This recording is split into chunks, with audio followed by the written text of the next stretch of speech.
Prime Minister Modi's recent public address in the city of Hyderabad carried the unprecedented weight of a national emergency advisory. He issued a set of highly specific requests to the public: adopt a work-from-home culture, postpone foreign vacations, and stop buying gold. These directives represent a sharp departure from standard political messaging.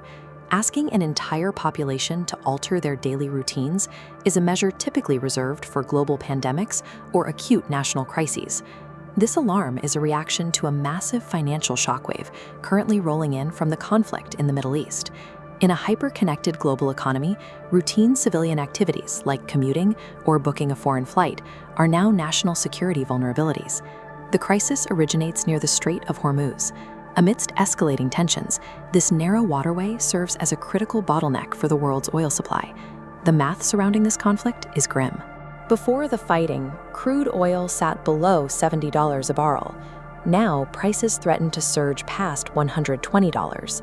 For India, this is an immediate threat. The country relies on imports from this specific region for its daily energy survival. A geopolitical standoff thousands of miles away has started a countdown to a severe pricing crisis at home. Economists identify this as imported inflation. Because oil touches nearly every industry, a price spike abroad immediately raises the cost of domestic logistics, farming, and manufacturing.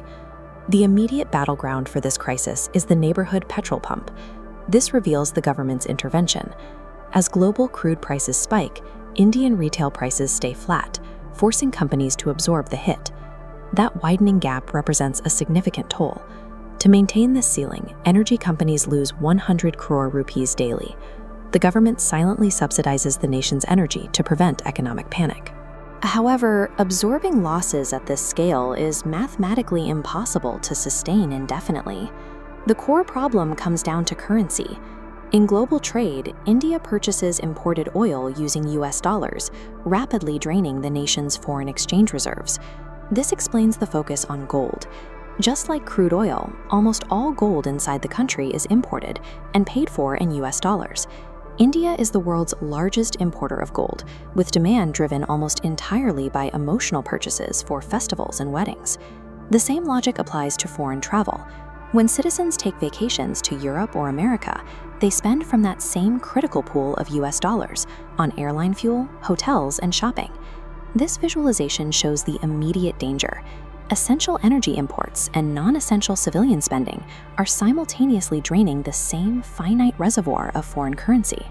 The PM's requests act as a form of economic triage, prioritizing the currency needed to keep the nation's supply chains running.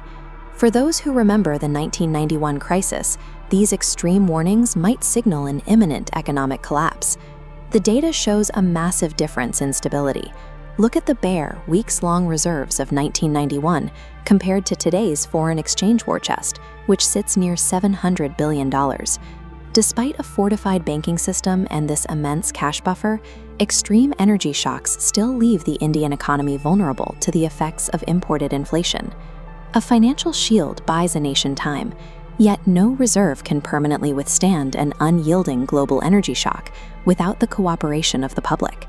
The push for remote work functions as a massive math equation to eliminate millions of commuting miles and their associated fuel costs.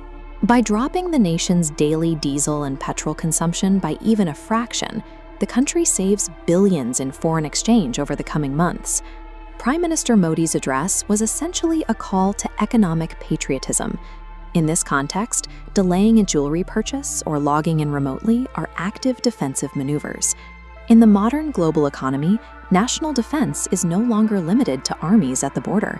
The line is also held by citizens deciding to stay home, postpone a vacation, and